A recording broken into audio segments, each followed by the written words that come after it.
mpaka itatimizwa.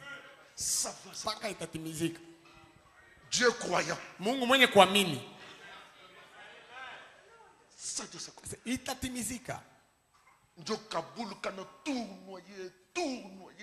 Un petit atome s'explose, 7e saut. Depuis le commencement. Ça engendre d'autres. C'est 5000. Le soleil là, c'est un ensemble d'atomes brillants.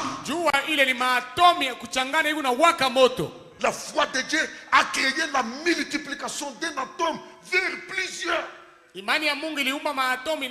À partir de quoi? De rien.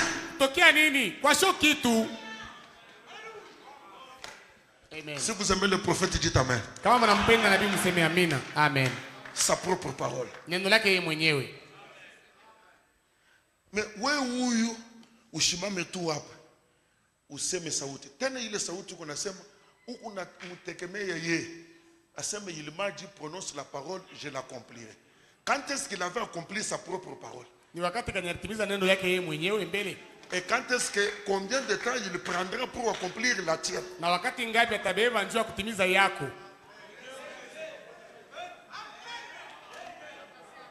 Même si un jour ou 1000 ans devant Dieu, prenons des milliards ou des millions d'années, divisons par 1000, on va trouver combien d'années? Ma gloire.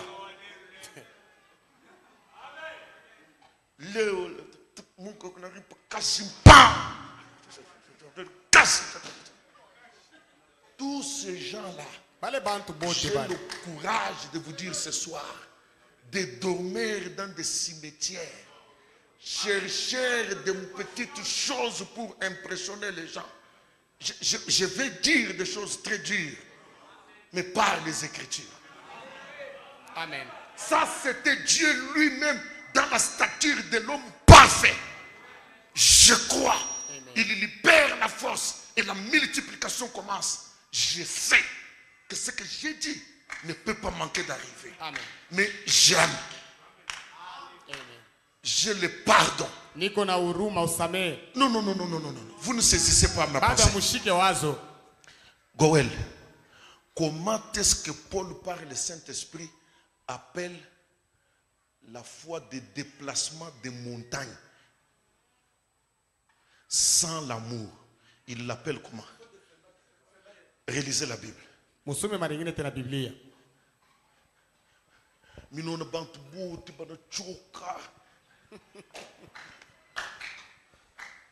Choqué.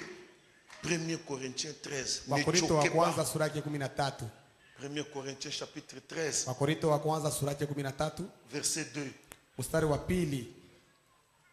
David, tu as trouvé? Je reviens plus sur les rapides, lui. Et quand j'aurai le don de prophétie, la science de tous les mystères et toute la connaissance, quand j'aurai même toute la foi jusqu'à transporter... Quand j'aurai même quoi? Toute la foi jusqu'à transporter des montagnes, et je n'ai pas la charité, je ne suis rien. Qui êtes-vous? Répondez. Qui êtes-vous? Avoir la foi pour déplacer des montagnes.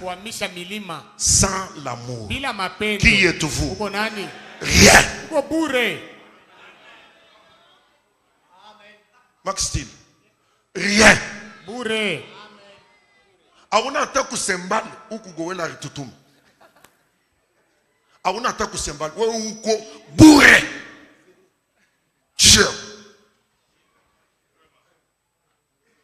Et c'est ce qu'on prend dans toutes les dénominations ici. Milima, il te tembeya. Jésus regarde ses disciples. Il leur dit, si tu dis une parole et que tu ne doutes pas dans ton cœur, ce que tu dis arrivera. Les disciples sont là. Alléluia. Wanafunzi wako pale wanasema haleluya. Jésus continue l'écriture. Yesu anaendelesha na andiko. Si tu as quelque chose contre quelqu'un, Kama kuna mambo na muntu, commence par pardonner. anzia hapo kuhurumia. Parce que si tu ne pardonnes pas, Juu kama hurumie, ton Père qui est au ciel ne pardonne pas tes péchés. baba yako mwenye kwa mbingu Et asitakuhurumia mazambi quelle est yako. la condition d'Adam sous péché? Na hali ya Adamu chini ya dhambi iko namna Il gani? ne peut pas ordonner. Asiwezi kuamuru. Amen. Amen. Amen. Donc, est-ce que vous êtes avec moi? Je vous dérange? Je répète. Narudia motena. On commence par la foi. Tunaanzia kuimani. Qu'est-ce que la vertu? Nguvu ya Mungu ni La nini? vertu, Nguvu ya Mungu c'est la foi développée. ni imani yenye kukomea yako. Non, kama imani Ya inanenepa. inafanya exploit. Muimani ndio unatoka vertu. OK? Qu'est-ce que c'est que la connaissance? Ujuzi ni nini? C'est la foi. Ni imani. Pour croire que Dieu ne peut pas mentir. Juu ya kuamini kama Mungu Donc asiwezi c'est un kudanganya. niveau supérieur de la foi. Ni hatua ya juu ya imani. Qu'est-ce que c'est que la tempérance? Sasa ukuchunga ulimi ni C'est la foi ni imani à un niveau kwa supérieur hatua ya juu. où je comprends Mule naelewa que je ne peux pas déplacer ces montagnes ya kama siwezi kuhamisha hii milima si je n'ai pas l'amour. kama sina na mapendo. Qu'est-ce que c'est que la patience? Uvumilivu ni nini? C'est la foi Ni imani. à un niveau encore beaucoup plus. Tena ya juu kabisa. Amen. Amen. Alléluia!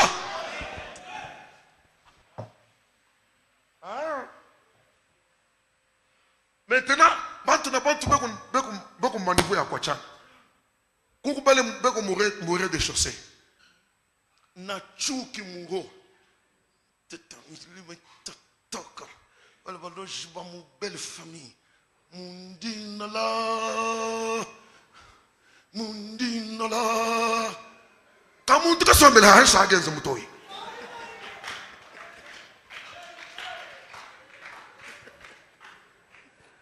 Dans la stature de Dieu, il n'a aucun niveau.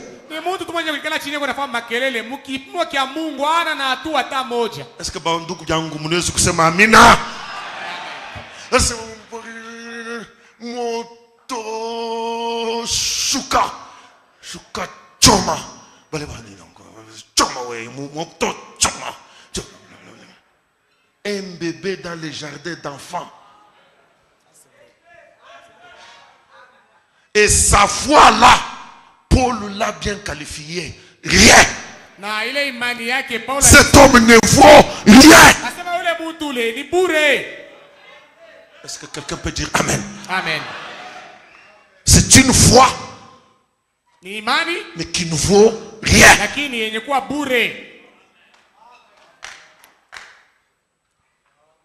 Je parle de ma milime depuis Mourandiaka qu'on y déplacé.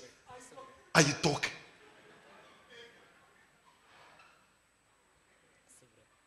Pécheur, pauvre pécheur ici, il me demande de me déplacer. Pauvre pécheur ici. Il est comme moi. Dans l'état du péché. Moi je suis dans l'état du péché, lui il est dans l'état du péché.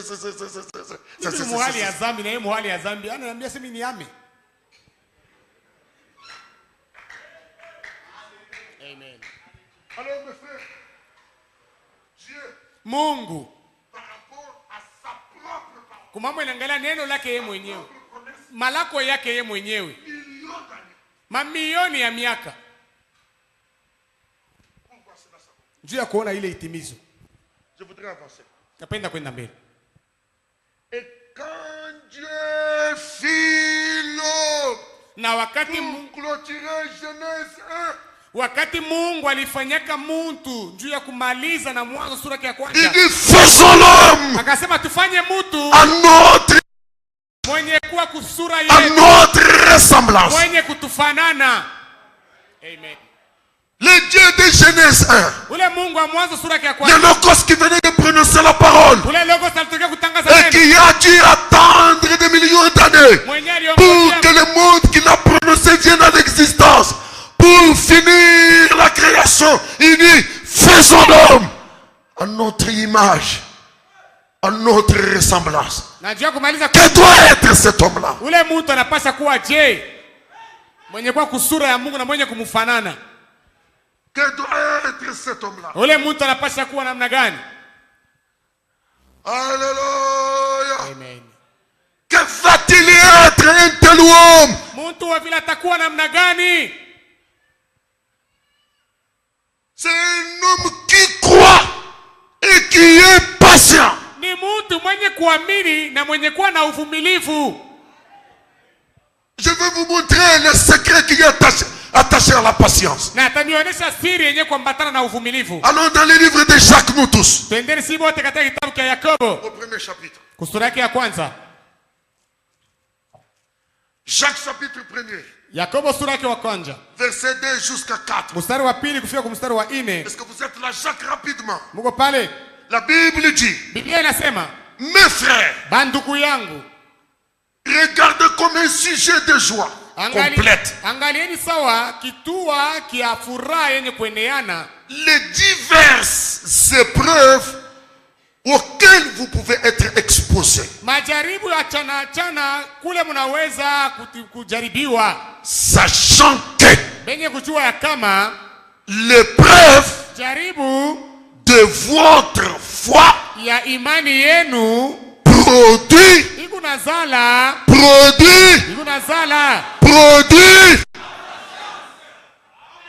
Amen. C'est l'épreuve de votre foi qui produit la patience.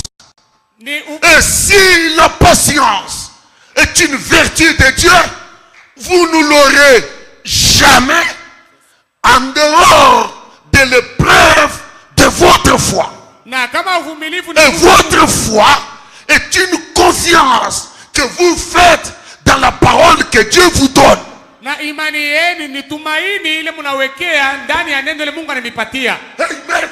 Amen. Laissez-moi vous dire des choses peut-être qui peuvent vous troubler. Dieu vous donne une promesse. Et sa promesse, ça veut dire sa parole. Et William Branham m'enseigne.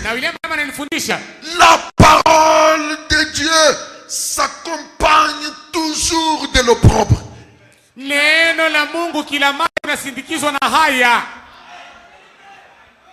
Amen. Amen. Je pensais que vous connaissez très bien la parole. Toujours, dit William Branham. Quand l'ange vient vers Marie et lui annonce ce qu'elle allait concevoir. Regardez dans la Bible. Marie, sous l'émotion de la joie. La joie de l'annonce. La foi. Imani. Amen. Pam pam pam pam. Elisabeth. Pam pam pam pam. Shikia. Dieu la regarde. Mungu anamwangalia. Elle a créé la promesse. Anaamini malako. Avançons. Twende mbele. Elle est au premier niveau. Yeko ni mwatua ya kwanza. Qu'est-ce qu'elle reçoit dans les seins? Sasa anapokea nini muntumbo? La parole. Neno. Jésus. Yesu. Et Jésus, en tant que parole de Dieu, s'accompagne toujours de l'opprobre. Marie, tu as crié. Marie, tu as crié. Marie, tu as crié. Marie, tu as crié. Avec certitude qu'il me soit fait selon la parole de l'ange. Je le crois de tout mon cœur. Réellement. Maintenant, les tests doivent venir après avoir reçu la parole de la promesse. Sasa kipimo kinapasha kuya kisha kupokea neno la malako. Ndio Marie ule n'a pas avec la parole mumikono. Marie avec la parole. Fwashi mbele ya kuzaria parole. Fwashi ya mzuri ayena. Ka parole Mungu mjima. Mungu mjima mimi nashinda fwashi kumzaria. Parole, parole, parole, parole, parole. Ni kumkanyasha.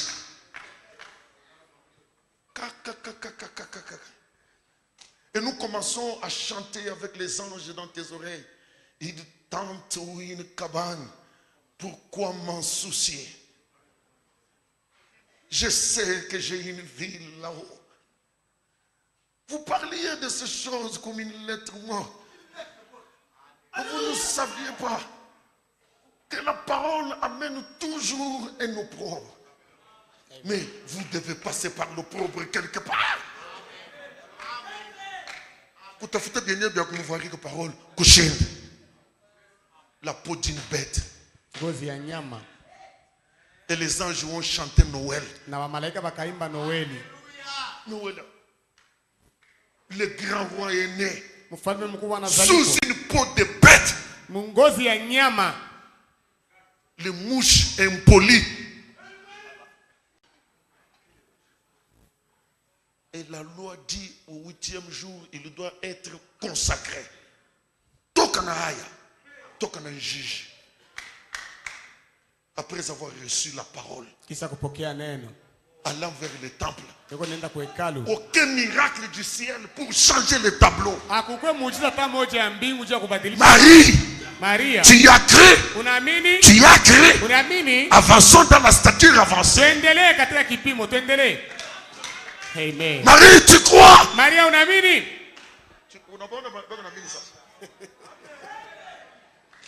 Amen. Avec la parole, Na neno, avec la foi, na imani. il a fallu qu'elle soit patiente au milieu de cette dure épreuve pour une jeune fille qui ne s'est pas déshonorée, qui n'est pas allée vers d'autres garçons, une fille qui s'attendait et qui protégeait sa virginité. Dieu Tout-Puissant lui amène la plus grande honte, le plus grand opprobre, et lui demande de s'exposer au public portant cet opprobre-là. C'est ça, croître dans la stature de l'homme parfait. Marie, est-ce que tu crois? Oui, je crois. Maria, unaamini? Mimi naamini paka. Dans la maison de l'Éternel, Munyumba ya wa milele. tout le monde s'éloigne d'elle. Bantu bote wanamkimbia. Si c'est toi ici, Kama ni wewe huyu. tout le monde ici commence à se moquer de Bantu toi. bote wanaanza Ataba na kukuchekelea. teswaka. Huyu dada anapaswa kuwa na buloji. Hii ni mambo ingine. Ifo kutubu. Si mtoto wa Mungu mambo haitembeaga hivi. Ifo kutubu. Ule mtoto mwanamke kuzala mbundumba. Unaona mambo kuzala mbundumba. Mungu anamwachilia. Tout le monde. Bakutubwe. Tubu. Tubu. Tubuweye. Unacheza na Mungu. Bakutubwe. Barimwendeaga na Job. Tubu. Tubu. Unacheza na Mungu mtakatifu. Mungu abamcheze yake. Mungu abamcheze yake. Tubu wewe. Njo wewe ule. Mungu wangu. Pale mirendaka kumasomo. Pale mirifanyaka depa. Mirisabu mirifanya empa. Oh Mungu wangu. Baba Mungu mtakatifu. Vyote vile zero. Aya yi kupaka pale. Marie avec la honte. Marie avec la honte. C'est la stature à un niveau élevé. Ni kipimo mwatua ya juu. Est-ce que j'ai quelqu'un qui peut dire Amen souhait? Amen. Amen. Il dit si tu manques ça, Nasema kama unaikosa ile, tu tomberas utanguka. et toute la maison Na nyumba yote s'écroulera. itapomoka. Marie avec son opprobre. Maria na aya yake. Bote bana mukimbi. Même les sacrificateurs. Bitafika ata mi pasteur. Mina kuona mububai. Et pourtant auna na mambo. Ah, c'est vrai. Binawezi dikafika. Hapana kukwala sema wao pasteur mwenyewe. Birifika mu Bible.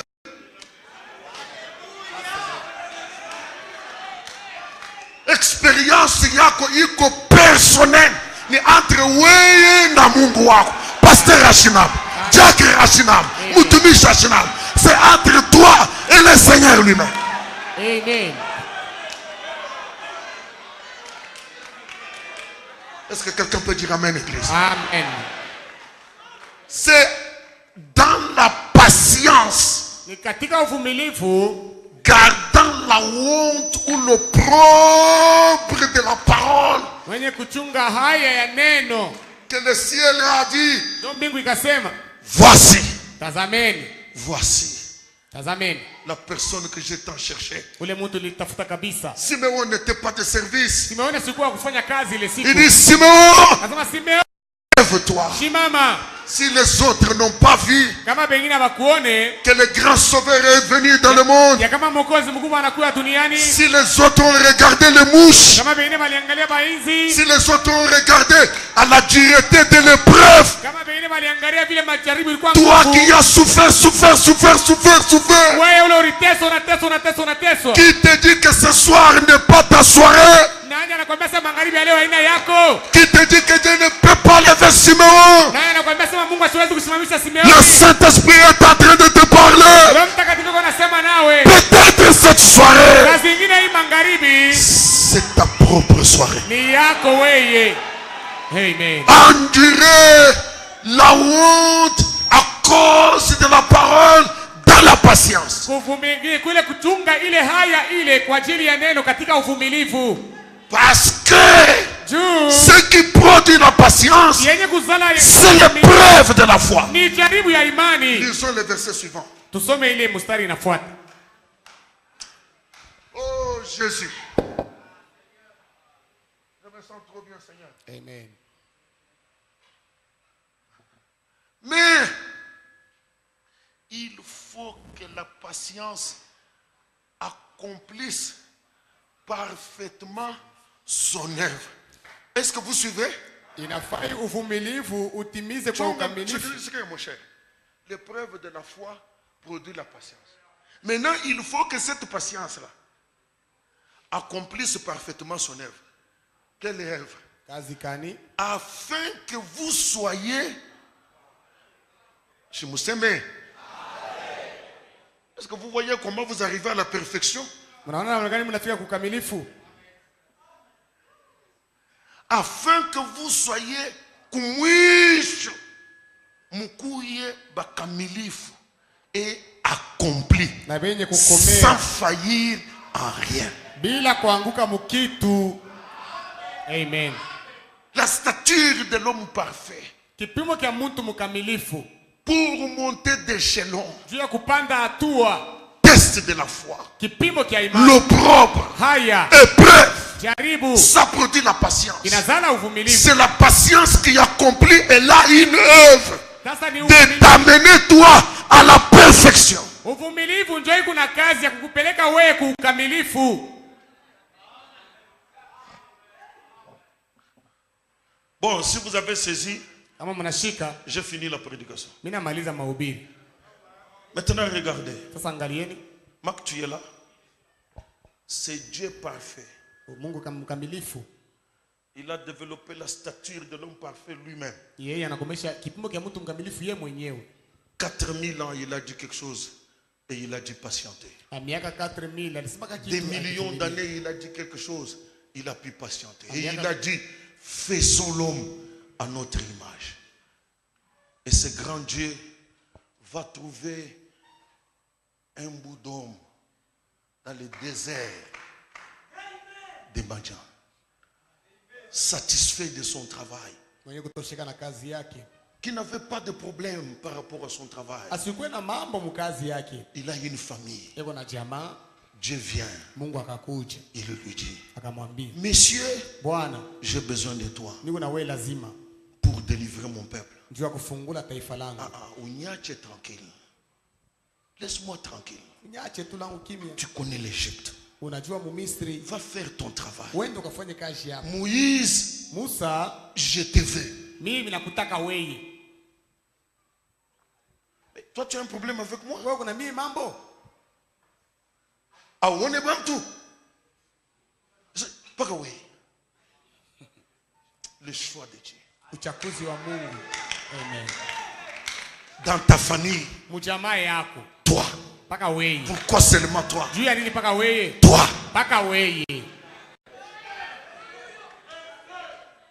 Je ne veux pas de cette chose. Toi. Frère Branham dit, cause de cette opposition entre Dieu et Moïse, Ndio anasema kwa ajili ya kukokotana kule katikati ya Mungu na Musa, je te fais Dieu. asemeni na kufanya unakuwa Mungu. Amen. Amen. Ikusa munaishikiaka munamuna moyo hivi. Sasa muishike hii magharibi munamuna yingine. Je te fais, Mimi nakufanya Mungu, tu deviens comme moi. unakuwa sawa mimi. Moïse, Musa, tu deviens comme moi. unakuya sawa mimi. Amen. Et laissez-moi vous donner une bonne nouvelle ce soir. Na acheni niambie bila habari mzuri moja hii magharibi. Il n'y a pas qu'à Moïse que Dieu avait dit je te fais Dieu. Haina paka kwa Musa ule Mungu aliambia sasa mimi nakufanya Mungu. Nous avons lu Psaume 82. Tulisoma Zaburi 82. J'avais dit Nasema mimi nilisema le même Dieu. ule Mungu moja Mungu. Vous êtes Muko des dieux. ba Mungu. Est-ce que quelqu'un peut dire Amen? Amen. Moïse, Dieu. Musa Mungu. Nous, Dieu. Na sheye Mungu. En d'autres termes, Na mwingine kusema nous devons entrer dans la déité. tunapaswa kuingia katika ndani ya Mungu. Amen. Quelle est la nature de Dieu? Hali ya Mungu ni nini? C'est là qu'il a commencé avec Moses. Na ni pale alianza na Musa. Moïse, Nasema Musa,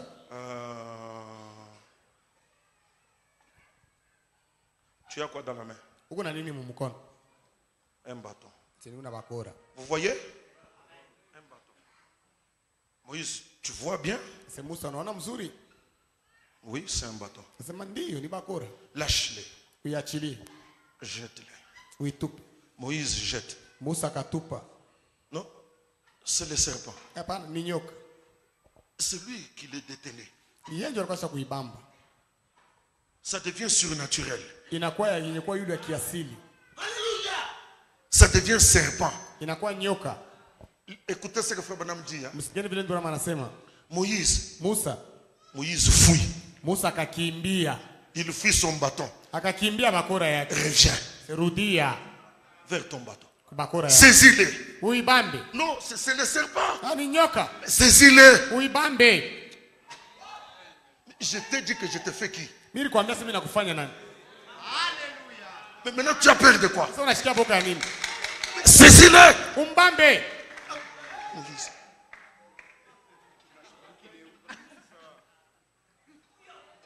Nyoka na ye njo kicho kinalala. Ashitenge ata. Mes frères bien-aimés, je vous dis des mystères. Sous l'ordre divin, chini ya amri ya Mungu, celui qui peut mordre ne fera rien. Ule anaweza kuumizana, sitafanya kitu.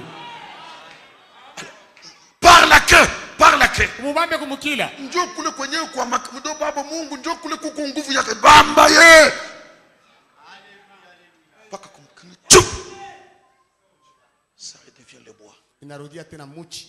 Frère Branham dit. Ndio anasema. Dieu est en train de dire à Moïse. Mungu yuko anamwambia Musa, si je suis capable kama niko na maeneo de prendre la verge ya kuchukua bakora et de la transformer en serpent, na kuigeuza inakuwa nyoka, je dois aussi être capable mimi napaswa kuwa pia na maeneo de prendre le serpent ya kubeba ule nyoka et de le retourner dans sa condition originale. na kumrudisha mahali yake ya mwanzo.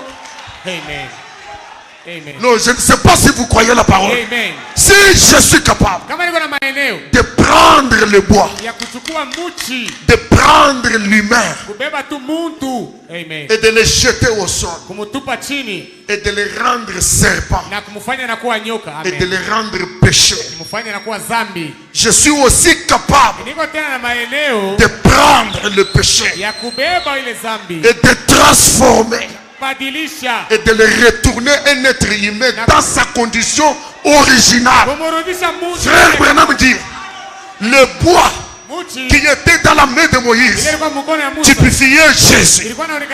Dieu a pris Jésus, il a jeté Jésus. Jésus est descendu,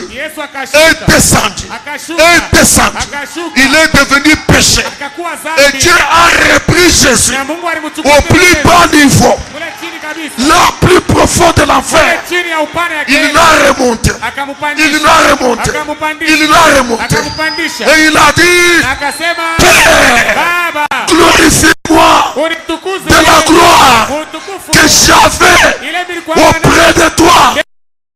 Fondation du monde, mbele ya misingi ya celui dunia. qui était descendu, Ule alishuka lorsqu'il a Daudi. commencé à monter, Wakati anaanza kupanda portes élevées, milango ya juu, portes des cieux, milango ya mbingu, ouvrez vos linteaux, mfungule misingi que le roi de gloire, ili mfalme wa utukufu, que le roi de gloire mfalme wa utukufu fasse son entrée. apate kuingia. Celui qui était devenu pécheur, Yule alikuwa mtenda dhambi, Dieu l'a retourné.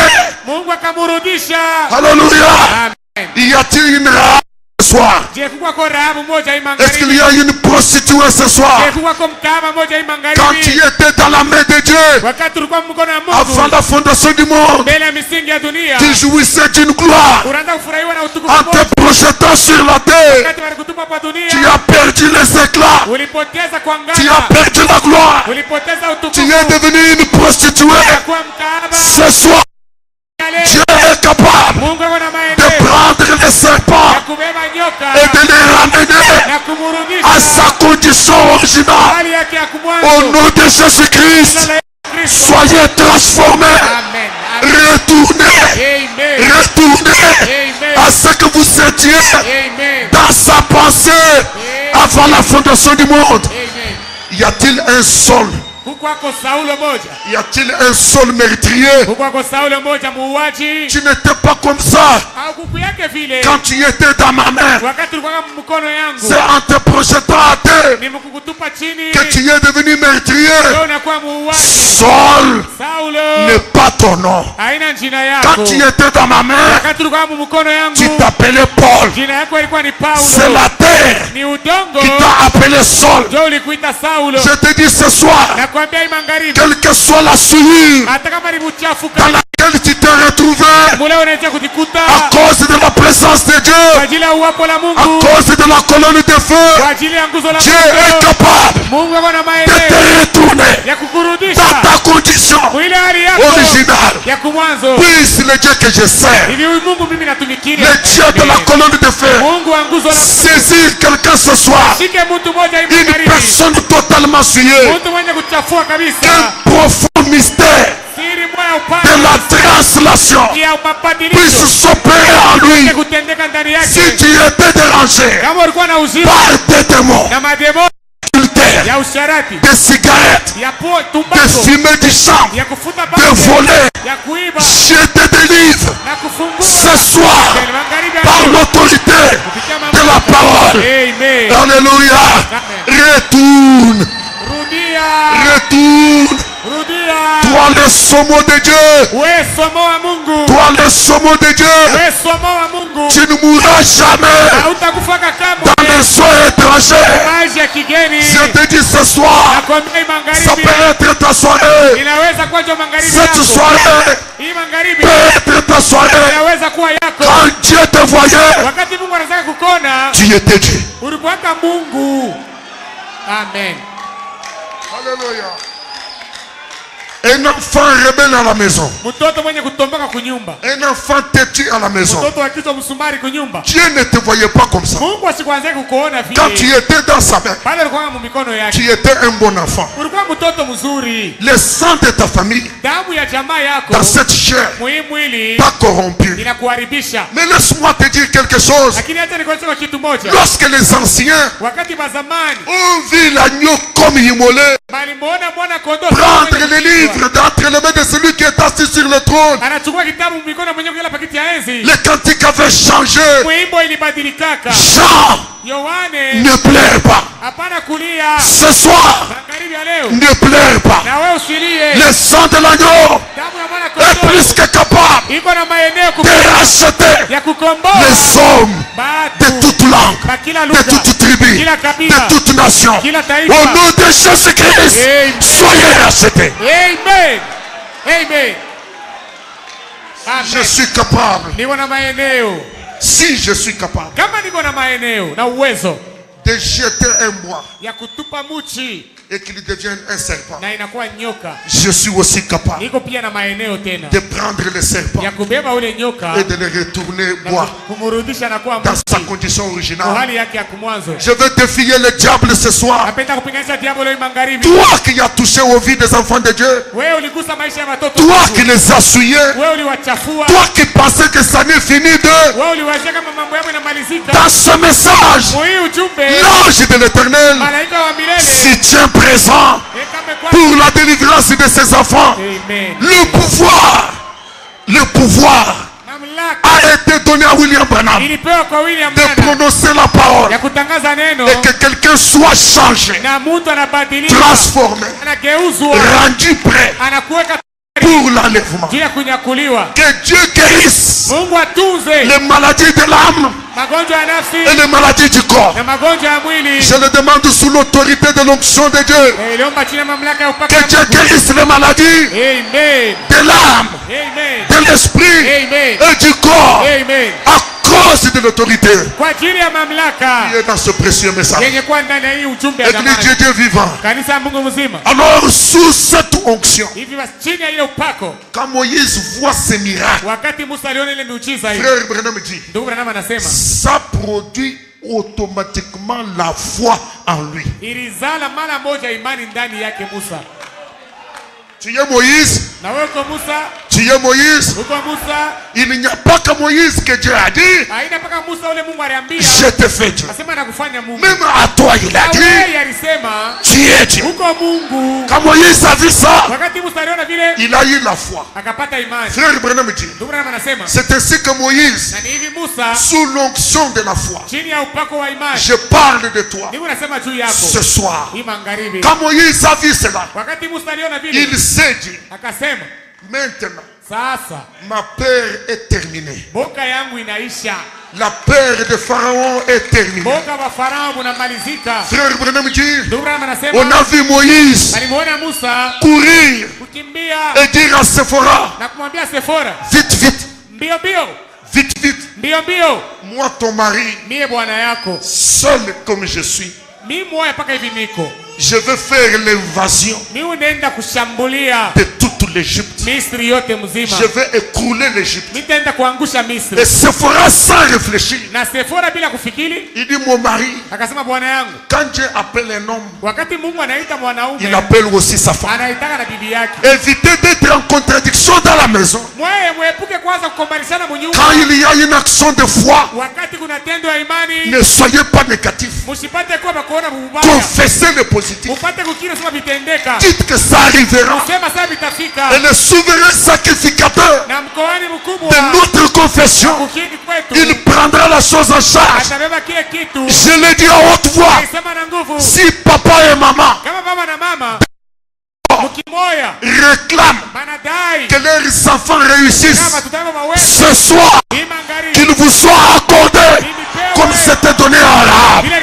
Parce que l'Écriture dit, ndivyo nasema. crois, Amini tu seras sauvé, utaokolewa. toi Wewe et ceux de ta maison. kama mnyumba Est-ce qu'il y a un verset de foi ce soir? Amen. Alors Moïse, Musa il a mis la femme à Califourchon. akaweka Il a eu la foi. alikuwa na imani. Frère Branham dit, Ndugu hapa nasema il n'avait pas que la foi. asa sikuwa paka na imani Toujours au même endroit. paka pa ile fasi moja moja. Dieu a construit Mungu alijenga la connaissance ujuzi à Moïse. ndani ya Mais Musa. frère, c'est la première fois Bandugu njoo mara ya que j'ai vu kwanza un prédicateur niliona mhubiri dessiner iko la nafuatana stature kipimo de l'homme cha parfait mtu mkamilifu à Moïse. ndani ya C'est Musa. seulement William Branham. Ni paka William Je n'ai plus Branham. le temps, mais j'ai les Écritures. Lakini niko na Il maandiko. dit, Dieu lui dit, Na Mungu akamwambia prends ta main, beba mkono yako. mets sur ton cœur, Weka pamoyo. ôte-les. Tosha hiyo. Qu'est-ce que tu vois? Unaona nini? La connaissance. Ujuzi. Alléluia. Amen. C'est les choses qui étaient cachées. Ni vitu vilikuwa vyenye kufuchama. Moïse Amen. regarde. Musa anaangalia. Il dit, ça a changé. Anasema binageuka. N'aie pas peur. Bado kwa Ça ne te demande pas d'aller dans une montagne. Hakulombe kwenda kumulima. Juste là où tu es. Paka pale wiko pale. Remets la main. Lurisha tena mkono. Juste ici où tu es. Paka hapa wewe wiko. Amen. Amen. Alléluia. Amen. Et c'est Moïse Na ule Musa rempli de foi, mwenye kujaziwa na imani, rempli de vertu, mwenye kujaziwa na nguvu ya pour Mungu, aller se tenir devant Pharaon. ndio kwenda kusimama mbele ya Il y a Farao, la vertu de la connaissance, na ile nguvu ya ujuzi, confessant le positif mwenye kukiri sema vitendeka dans la tempérance. katika uvumilivu, Il avance. anaenda mbele. Vous voyez Moïse faire les pas. Mnamuona Musa anaenda kumbele, Une chose qu'il avait oubliée, kitu kimoja kile alisabwa, que cette foi doit croître ni kusema ile imani inapaswa kukomea dans une dimension beaucoup plus élevée. katika hatua ya juu kabisa. Cette dimension-là, Ile hatua ile Dieu lui avait caché Mungu alikuwa sasa kumfuchika hayo, il y aura les tests ya kama de la foi. kutakuwa kipimo kia imani.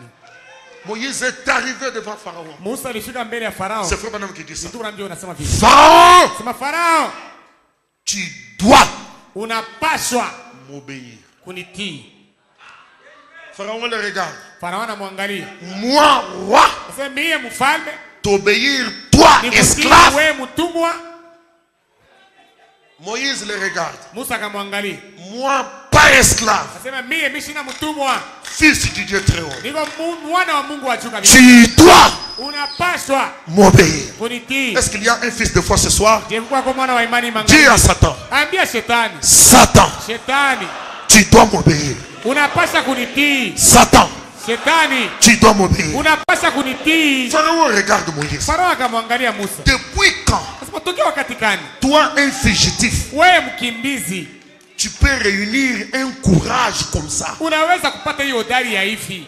Écoute la réponse que tu vas donner à Satan. Sikia ile jibu utamwambia shetani. Au nom de la commission que l'ange a donnée à William Branham, Munjina la kazi yenyewe malaika alimpatia William Branham. il lui avait été dit, Bali mwambiaka. si tu es sincère Kama kuna uhaki wa et moyo que tu amènes les gens à te na croire, unapeleka bantu kukuamini, rien ne résistera. hakuna kile Et kitajama. comme moi, Na sawa vile je suis croyant de Branham, niko mwaminifu wa et Branham mon prophète était sincère, na nabii wangu alikuwa na uhaki wa ce soir, magharibi. tu ne résisteras pas. Hautajama.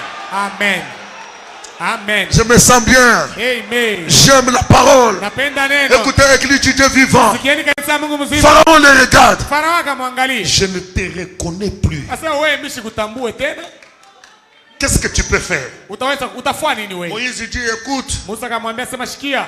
est-ce que tu vois ce que j'ai? Je, unaona hii niko Tu nayo? appelles ça comment? Unaita hiyo asema nini? Bois. Asema ni mbao bule ile. Moïse le regarde Na Musa akamwangalia. à ses pieds. Akaitupa kwa mikulu yake. C'est ça le bois. Asema njoo muchi hii. Pharaon regarde. Farao anaangalia.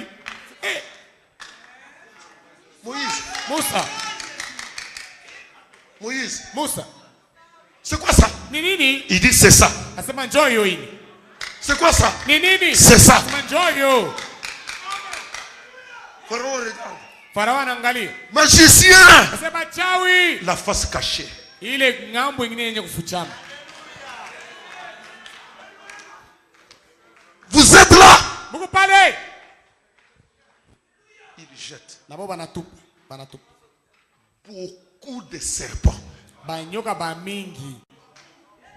Maintenant Moïse Sasa Musa doit croître anapasha kukomea dans la stature. katika kipimo cha mtu mkamilifu. Amen. Amen. Frère Branham dit, Ndugu Branham anasema quand Moïse a vu la multiplication des serpents, wakati Musa aliona banyoka kuongezeka, il n'a pas dit, asikuseme Pharaon, Farao, pardonne-moi, unyurumie eko, je vais devenir ton esclave. mimi nakuwa Frère mtumwa Branham wako. dit, non, non. Ndugu Branham anasema hapana. Est-ce que tu es aussi un Dieu? Je, wewe uko Mungu Malgré la résistance du diable, hata kama vile shetani anajama, malgré la multiplication de l'opposition, hata kama vile kukomesha qu'est-ce que tu kunaongezeka, dois dire à Satan? utamwambia nini shetani? Non, non. Hapana. Je prie maintenant Naomba sasa que cet ange qui est ici dans la photo, huyu malaika mwenye kuwa hapa katika foto qu'il fasse l'intercession, afanye maombezi. Amen. qu'il se tienne entre toi et ton ennemi, Asimame katikati yako na adui wako sur base de ta confession. kufuatana na kukiri kwako. Qu'est-ce que tu dis à Satan? Namwambia nini shetani? Non, non. Hapana. Amen. Malgré ta résistance, Hata kama vile wewe unajama, je te dis non. mimi nakwambia hapana. Frère Branham dit, Durama anasema Moïse est resté tranquille Musa alibakia wa kutulizana et na dans sa patience, katika uvumilivu wake le serpent de Moïse toka wa Musa a commencé à faire akaanza kufanya gob, na meza gob, meza gob. meza. C'est ça mon sujet. Njoo kitua yangu. Gob, Kumeza gob, kumeza gob. kumeza.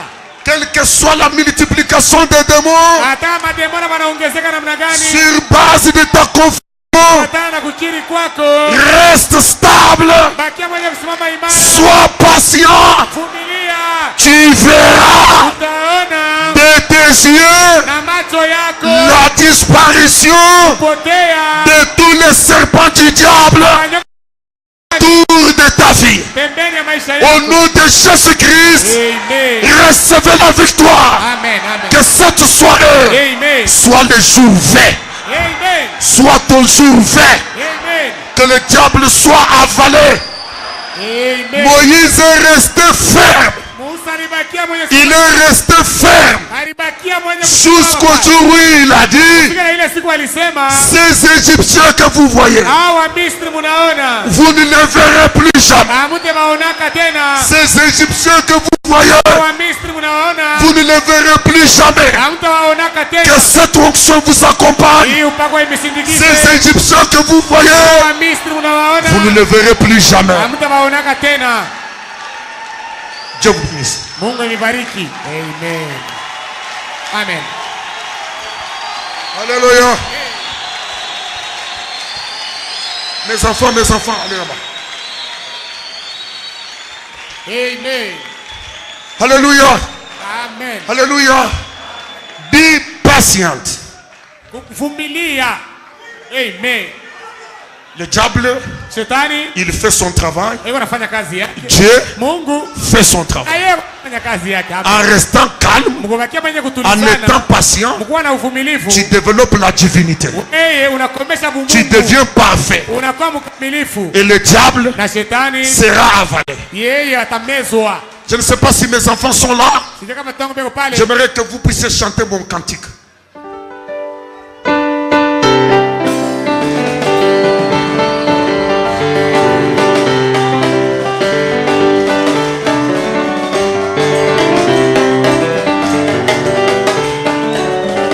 Mwana unipeleke kule kwa Baba.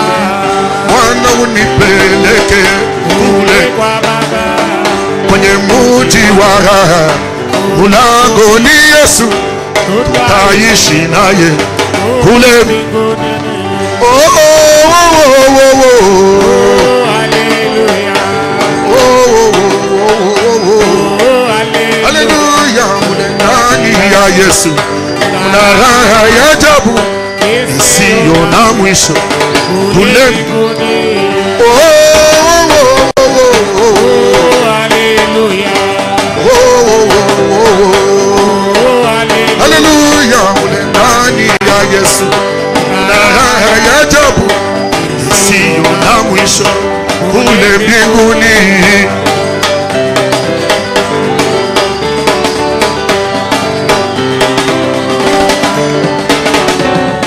Yerusalema mupya, muji wa Yerusalema mupya, muji wa muji unametameta, unapamba pamba kwa ajili ya kweli ni. Oh, oh, oh, oh, oh. Oh, oh, oh, oh, oh. Haleluya, mule ndani ya Yesu na raha ya ajabu isiyo na mwisho kule mbinguni.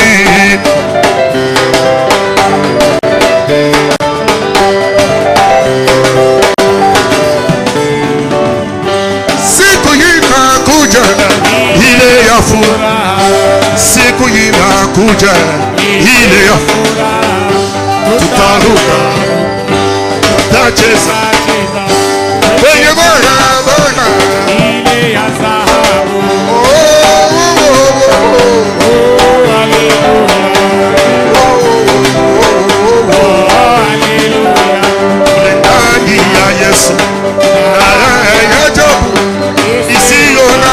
kule mbinguni. Maintenant, Sasa avec nos mains levées, na mikono yetu yenye kunyanyua juu. Amen.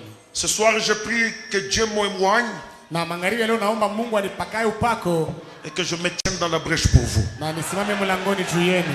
Amen. Amen. Si vous restez patient, Kama munabakia benye kuvumilia, la divinité se développe en vous. Mungu butakomea ndani mwenu. Amen.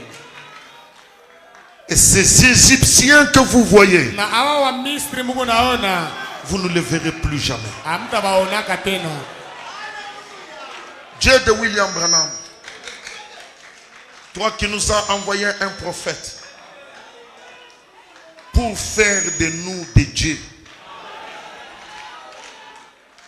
Nous ne voulons pas mourir comme des hommes. Nous avons compris les schémas de la divinité. Que quelle que soit l'agitation du diable, ni sa multiplication, Dieu est capable, dans la patience, de faire disparaître chaque Égyptien. La parole est vraie, l'onction est vraie, l'ange est vrai. Ce soir, ange de l'Éternel circule au milieu de ce peuple. Regarde au cœur qui a été si patient, comme Marie qui a supporté l'opprobre à cause de cette parole. Que tous ces démons qu'ils ont eu le temps de voir disparaissent. Je prie, Père, que tu retournes chacun dans sa condition originale, telle que tu le voyais, telle que tu l'avais pensé, telle que tu l'avais conçu. Seigneur, je ne te demande pas de faire des miracles. Tu es un miracle. Tu connais la position de chaque cœur. Et tu as la délivrance entre tes mains. Je proclame la parole de la délivrance devant ce peuple. Sous l'onction de ce message. Et je dis à chacun d'eux, ces Égyptiens que tu as vus, tu ne les verras plus jamais. Qu'ils soient noyés dans la mer Rouge. Je réclame que ce peuple parte chantant un cantique nouveau, ayant obtenu un nouvel échelon dans la stature de l'homme parfait, pour la gloire de Dieu, pour leur bénédiction, au nom du Seigneur Jésus-Christ. Amen. Merci. Amen, amen. Amen, merci. Nous avons fini pour ce soir. Saluez votre voisin.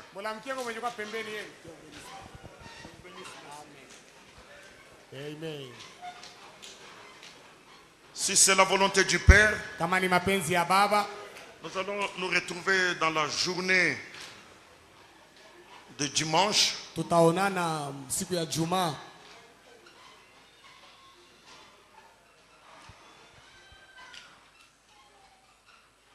Ça, c'est la divinité suprême. Amen. Amen. Amen. Restez patient. Kubakia mwenye kuvumilia. Amen.